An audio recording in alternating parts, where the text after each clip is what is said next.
의혹과 관련해 저희가 새롭게 취재한 내용입니다. 성접대 의혹을 폭로한 배경에 정치인이 있다고 주장하는 음성 파일을 전해드리겠습니다. 정치권의 누군가가 이 대표를 의도적으로 겨냥했다는 취지의 주장입니다. 목소리의 당사자는 사건과 관계된 장모 씨입니다. 1년 동안의 그 소름이라는 것이 아까 그 보도를 보고 진짜 북받쳐 올랐습니다. 네. 모르겠습니다. 제가 지금 가서 준비한 소명을 다 할 수 있을지, 아니면 그걸 할 마음이나 들지. 기사가 이준석 관련 사건을 여기저기 제보하고 그게 세복의 출신 정치인인 윤석대에게 들어갔고, 이 윤석대는 세보수당 사무총장을 지낸 이해관이라고 합니다. 당시 윤석대가 대선 캠프에서 일하고 있었는데 장이사한테 그거 터뜨리지 마라, 홀드하라고 했다고 합니다. 그걸 JTBC가 마치 이준석에게 정치 공작을 하려는 윗선이 있었다는 듯이 보도했다 정도가 되겠습니다. 무슨 이 세보수계와 이해관들이 지금 JTBC와 윗선이 정치 공작을 하는 것처럼 지금 세보수계와 이해관들이 지금 그러고 있는 것 아닙니까?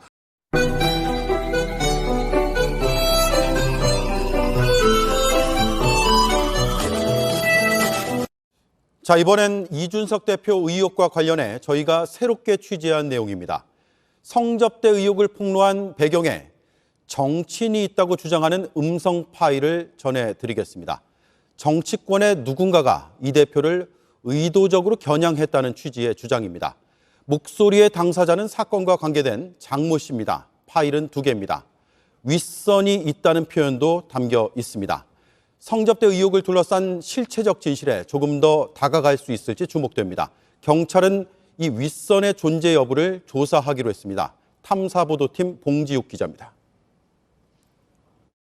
장모 씨는 2013년 7월과 8월 김성진 아이카이스트 대표가 이준석 대표를 만날 때 의전을 맡았다고 주장하는 인물입니다.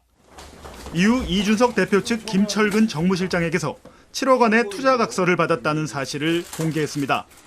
김 실장은 성접대 의혹과는 무관하다고 맞서고 있습니다. 그런데 대선 직후인 지난 3월 장 씨는 일련의 폭로 배경에 누군가가 있다고 지인에게 털어놨습니다. 이 대표를 겨냥한 모종의 움직임이 있었다는 취지입니다.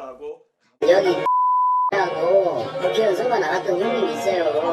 그 형 통해갖고 이렇게 들어간 거야. 지금 그 사람이 그러니까 이 사람이 이걸 들고 가서 얘기를 했을 거 아니에요. 다이트로. 이 사람이 뜬 거야. 이해가요? 석 달 뒤인 지난달 30일 다른 사람과의 통화에서도 윗선을 언급합니다. 그러니까 찾고 있으니까 얘기할게요. 윗선에서 안 돼요. 진짜.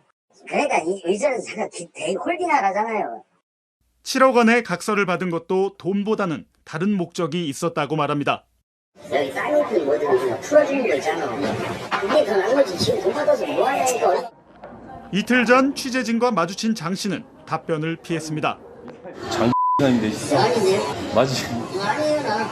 제 얼굴 뵈니까 맞는데. 아니 왜 자꾸 이렇게 사기 다니시는 거예요 근데? 예?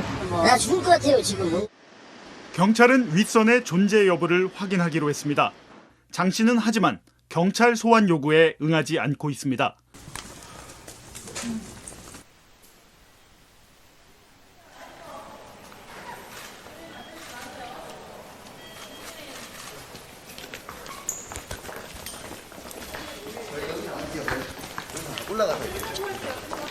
올라가서 할게요.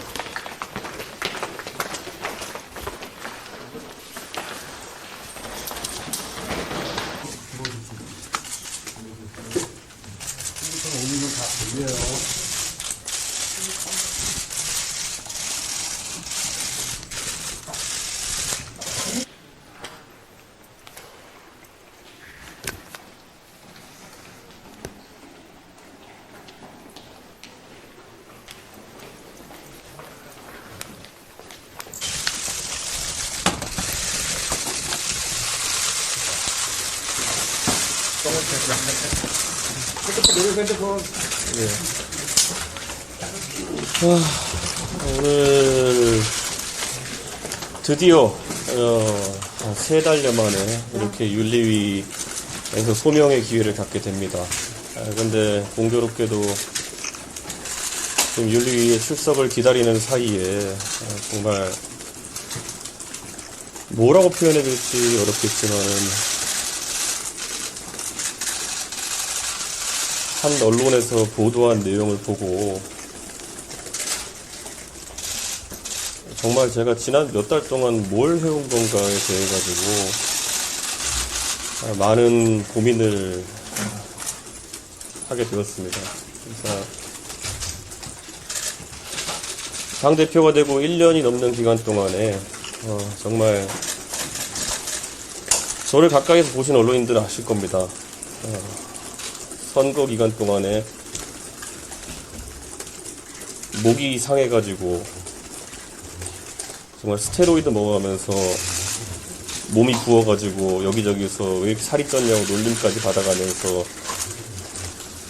선거 뛰었던 그 시기간 동안에도 정말 누군가는 선거 이기는 것 외에 다른 것들을 좀 생각하고 있었나 봅니다. 그래서 저에게 제기되는 여러 가지 의혹은 오늘 성실하게 소명하겠습니다. 하지만 지금 사실 지난 몇 개월 동안 그렇게 기다렸던 소명의 기회임에도 불구하고 마음이 이렇게 무겁고 허탈할 수는 없다는 생각을 합니다. 그래서 사실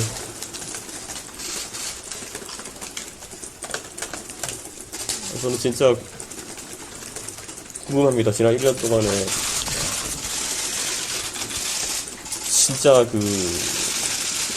달려왔던 기간 동안에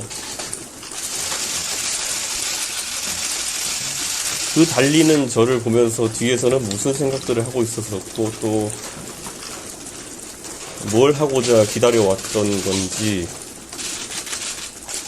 왜 3월 9일날 대선 승리를 하고도 저는 어느 누구에게도 축하를 받지 못했으며 어느 누구에게도 대접받지 못했으며 다시 한번 또 갈아 넣어서 6월 1일에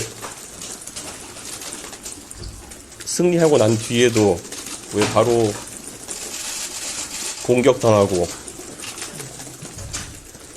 면전에서 무시당하고 뒤에서는 한없이 까내리며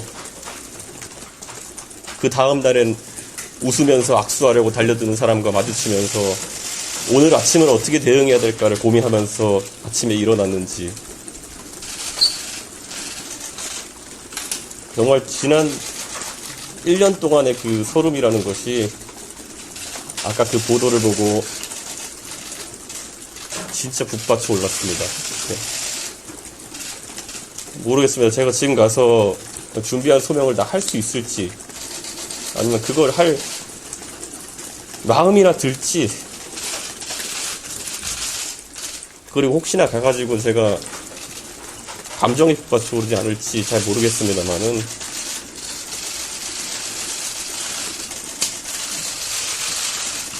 아마 가장 가까이에서 제가 어떻게 1년을 살아왔는지 잘 아시는 언론인들이시니까 저는 더 이상 길게 말씀 안 드리겠습니다.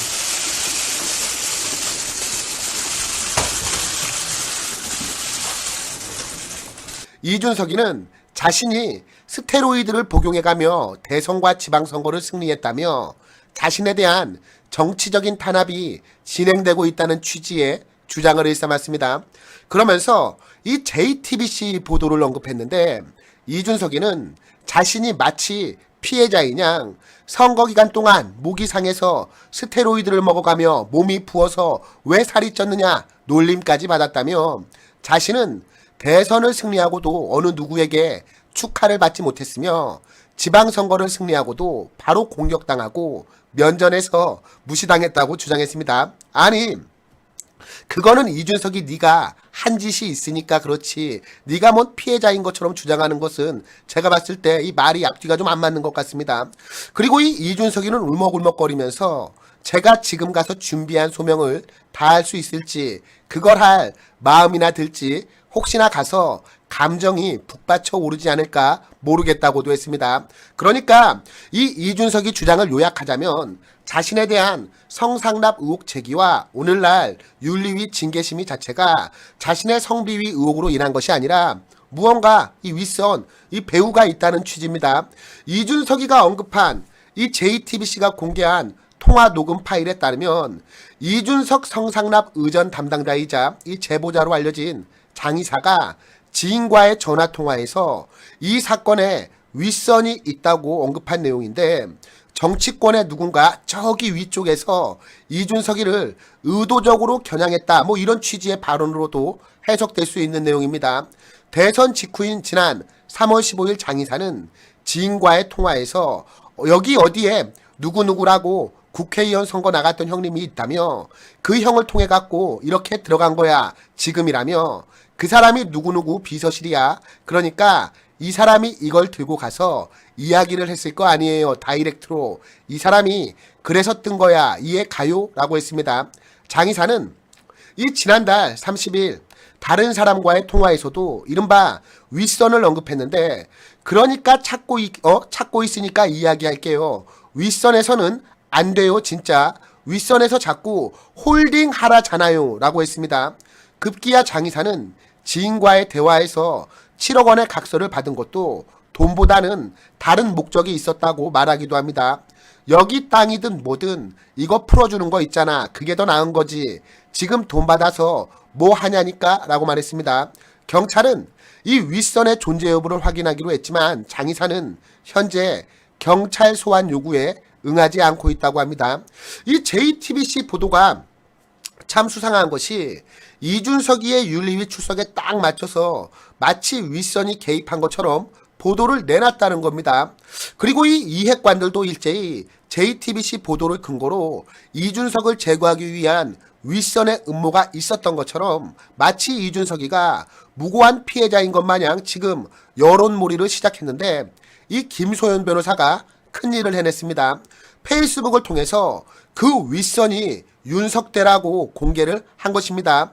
이와 함께 JTBC PD들이 과거 태블릿 공작을 했듯이 세보수계와 손을 잡고 공작에 나섰다는 취지의 폭로를 했습니다. 그러면서 JTBC 관계자로 추정되는 사람과 나눈 카톡을 공개했는데 해당 카톡을 확인해 보니까 JTBC 관계자는 김소연 변호사에게 윤석대라는 사람의 전화번호를 묻는데 이 윤석대라는 사람이 인수위에 있었다며 아직 한 자리를 못 갔다고 관운이 없다고 합니다. 그러면서 장 이사가 저걸 지원했을 리가 없다고 하는데 이 윤석대라는 사람에 대해 김소연 변호사는 하태경이의 깐부로 이준석, 유승민, 하태경과 아36이라며 이핵관이라는 취지로 답변을 합니다. 김소연 변호사는 자신이 카페에서 윤석대를 만났다며 대놓고 당신 장 이사 아냐고 물어봤더니 모른다고 그런 사실 자체가 없다고 매우 화난 것처럼 행동했다고 했습니다. 그러면서 통한테까지는 안 갔을 것 같다고 그러니까 이 윤석열 대통령을 이야기하는 것 같습니다. 윤석대가 정보를 먹었을 것이라고 대답을 했습니다. JTBC 관계자는 장 이사 저러다가 구속될 수도 있다며 경찰이 윗선이 누군지 물어본다고 했다고 이야기하면서 이준석은 이제 기소 여부 상관없이 정치적 사망이다. 이제 빼박이다라고 합니다. 그러면서 JTBC 관계자는 장 이사가 자신들을 가지고 놀았다며 묵과할 수 없다. 조치를 취하겠다고 이야기를 하고 김소연 변호사는 화내실 일이 아니라며 모든 언론 다 거부하고 있다며 그나마 연락을 받아준 게 유일하다. 자기 목소리 악마에 편집해서 이준석이에게 유리하게 내보낼 거라 생각해서 인터뷰를 일체 거부 중이라고 이야기를 합니다. 이상이 이 김소연 변호사가 공개한 카톡 내용인데 아무래도 이 카톡이다 보니까 정확한 파악이 다소 어려운 부분이 있습니다. 그런데 이 김소연 변호사는 통화 녹음도 다 따놨다고 PD들 구속돼 각오하라고 경고했습니다. 카톡 내용과 달리 이 통화 녹음에서 무언가 확실한 음모가 드러났나 봅니다. 김소연 변호사는 제2의 태블릿 사건을 만들고 있다며 세보수 계열과 JTBC가 손을 잡았다고 강조했는데 조만간 무언가 매우 중요한 입장 발표가 있을 것으로 보입니다. 그러니까 이 관련 내용을 다시 한번 이제 요약을 하자면 장이사가 이준석 관련 사건을 여기저기 제보하고 그게 세복의 출신 정치인인 윤석대에게 들어갔고 이 윤석대는 세보수당 사무총장을 지낸 이핵관이라고 합니다. 당시 윤석대가 대선 캠프에서 일하고 있었는데 장이사한테 그거 터트리지 마라 홀드하라고 했다고 합니다. 그걸 JTBC가 마치 이준석에게 정치 공작을 하려는 윗선이 있었다는 듯이 보도했다 정도가 되겠습니다. 무슨 이 세보수계와 이핵관들이 지금 JTBC와 윗선이 정치 공작을 하는 것처럼 지금 세보수계와 이핵관들이 지금 그러고 있는 것 아닙니까? 윗선이 정치 공작을 하고 있는 것처럼 여론몰이를 지금 시작한 것 같은데 이 김소연 변호사의 폭로가 아니었다면 그냥 당할 뻔했습니다. 정말 이번에 큰일 했어요. 그리고 제가 봤을 때 황당한 게 있는데 저희 시청자분들도 기억하시는 분들 계실 거예요. 아니 이 윤석대 이야기 지금 처음 나온 이야기가 아닙니다. 이미 지난 4월 달에 윤석대 이야기가 나왔던 이야기예요. 그런데 난데없이 JTBC가 이 이야기를 왜 지금 꺼냈는지 이해도 안 될 뿐더러 기본적으로 윤석대는 앞서 말씀드렸다시피 세보개입니다. 세보개. 게다가 홀드 시켰다는 게 뭡니까? 예? 홀드 시켰다는 게 뭐 이준석을 겨냥한 윗선의 정치 공작입니까? 황당하지 않습니까?